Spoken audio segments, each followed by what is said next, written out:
こんにちは。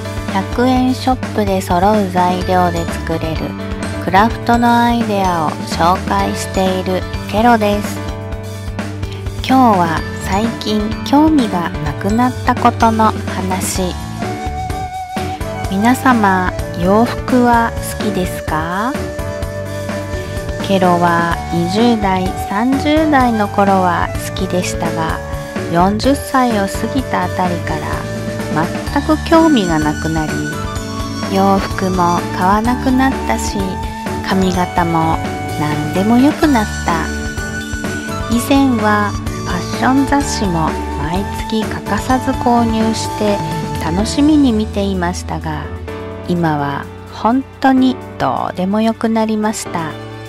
なんでだろう。あんなに好きだったのに。今は体型が隠れれば OK だし、髪も邪魔にならなければそれでいい。毎年夏が来ればこれを着て、冬が来ればこれを着るって感じで、何にも変化がありません。こうやって時が止まったみたいに年を取っていくのかもしれない。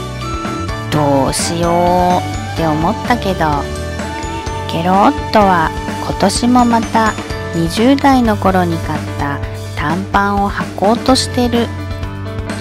40半ばを過ぎたおっさんのすね毛、見たくないですよね。おっさんの自覚なし。